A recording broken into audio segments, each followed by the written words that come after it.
Boker Tov. So yesterday we began our discussion on halachot of Hol HaMoed, and we explained the background to the concept, where the concept comes from, what the name Hol and Moed means. And now let's move on to the whole topic of Tefillin on Hol HaMoed. Do we wear Tefillin? If we wear Tefillin, what's the beracha to be said, and the different customs with all of this. So let's go back to Tefillin on Shabbat or Yom Tov. The Gemara already discusses this and actually brings two opinions in Mahloket, whether we wear Tefillin on Shabbat or Yom Tov. And the opinion which holds that we don't wear Tefillin on Yom Tov, there are two reasons given. One is because the Torah says you wear the Tefillin, which the Gemara interprets in the first explanation to mean some days, but not all days. For this, we learn there's an exclusion of some days, miyamim, from some days, from the days, but not all days. And there is an exclusion of some days, and that exclusion is Shabbat and Yom Tov.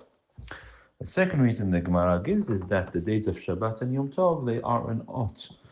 The reason we wear tefillin is it's an ot, it's a sign. It's our sign of our covenant to HaKadosh Baruch Hu, and Shabbat and Yom Tov have an inherent ot in these days, and therefore there's no need to wear. And all the Rishonim follow this opinion that on Shabbat and Yom Tov we do not wear tefillin. One doesn't need to, based on these two reasons given in the Gemara, either miyamima or because we have an ot, and everyone agrees one doesn't need to wear tefillin. If one does wear tefillin on Yom Tov and Shabbat and says a blessing, it will be a bracha levatala, a blessing in vain. Then from this is codified in the Rambam Shulchan Aruch. We're forbidden to wear tefillin. We don't wear tefillin on Shabbat and Yom Tov. And from this, there is even opinions which hold, and this is basically the halacha nowadays, is that tefillin is muktzeh on Shabbat and Yom Tov. And that's generally what we hold, unless there's extenuating circumstances, that tefillin is muktzeh on Shabbat and Yom Tov because they have no need, because one doesn't need to wear them on Shabbat and Yom Tov.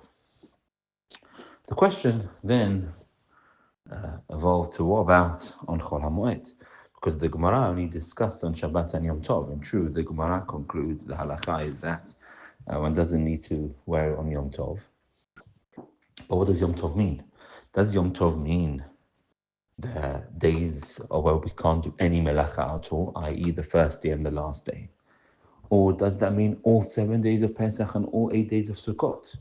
Is Hol HaMoed part of the discussion in the Gemara when it says Yom Tov, one doesn't need to wear tefillin? So already, Tosfot writes already that the Bahag, the Bar Halachot Gedolot from the 8th century, wrote that one doesn't wear tefillin on Shabbat and Yom Tov, on Hol HaMoed as well, like on Shabbat and Yom Tov, because on Pesach you have, during Hol HaMoed, the prohibition against eating chametz. There is an ot. Certain melachot are not allowed.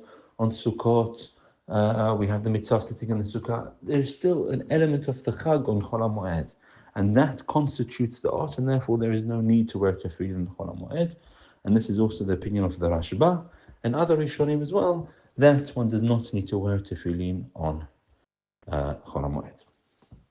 However, the Rosh wrote clearly, and this is also Tosfot's opinion, that there are melachot which are permissible to be done on Hol HaMoed, as we're going to learn. We're going to see the different melachot which are allowed. And in this sense, it's not exactly like Yom Tov, and also the Gemara only excluded Yom Tov. And also the Gemara says that you're allowed to write tefillin on Hol HaMoed. Why would you be allowed to write tefillin on Hol HaMoed if you weren't allowed to wear them? And therefore, the conclusion of the Rosh and Tosfot is that one does wear tefillin on Hol HaMoed. There is even a third opinion in the Rishonim, actually, interestingly, the Ritva, that a compromise opinion. That one wears tefillin but without a blessing. Since we're not sure, we wear tefillin without a blessing. That's interesting. Already in the times of the Rishonim, there was a compromise opinion.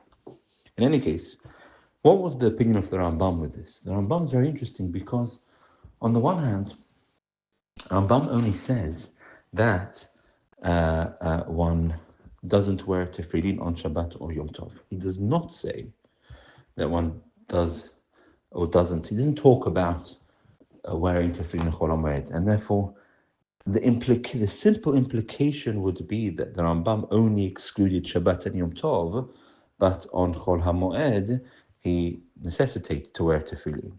However, the Bet Yosef understood the Rambam's opinion to be that that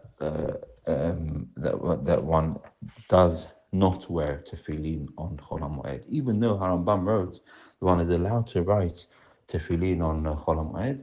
Bet Yosef interprets this away, and he understands the Rambam to mean that one does not wear tefillin on Hol HaMoed, even though the simple reading of the Rambam would be that one doesn't. That one does wear tefillin Chol HaMoed. The Bet Yosef reads that to mean that one does not wear tefillin Chol HaMoed. And the Bet Yosef actually writes that since in the Gemara our Gemara it's not explicit, who can dare to go against the words of the Zohar? The Zohar writes very strongly. It says, Hayav Mitah, a person who wears tefillin on Yom Tov, it's a very bad thing. And therefore the Bet Yosef says, since we're not sure what the opinion of the Gemara is, why should we go against the words of the Zohar? And thus he's posek in the Shulchan Aruch that one does not wear tefillin on Hol HaMoed. Interestingly, the Bet Yosef writes that he heard that they used to wear tefillin like the Rosh until the Zohar became widespread. The minhag seemed to be, in the Bet Yosef writes, that people used to wear tefillin. But this, to the best of my knowledge, this is the widespread minhag amongst all Sfaradim. I don't know any Sfaradi community which doesn't do this, even though, as we've said, the Rosh says clearly to wear. The Rambam, it's not clear, what his opinion is, but the Shulchan Aruch wrote this, and all Sfaradi communities, including the Yemenites, including the Spanish and Portuguese, all do not wear tefillin on Chol HaMoed. The Ramah for the Ashkenazim wrote to wear tefillin but say the blessing quietly, which is a bit peculiar why you would say the blessing quietly. Generally, the consensus of the poskim is that if you do have the custom to wear tefillin on Chol HaMoed, you wear tefillin and you don't say a blessing at all, rather than saying it quietly, because of the doubt whether you need to say the blessing or not. So as we can see, this is a big topic and lots to discuss about it, but we should follow our minhag. Certainly none of the Sfaradim do so nowadays, and Ashkenazim depends on each particular custom, but we've given bits of a background why Chol HaMoed is different and how we have this whole discussion with regards to tefillin and Chol HaMoed.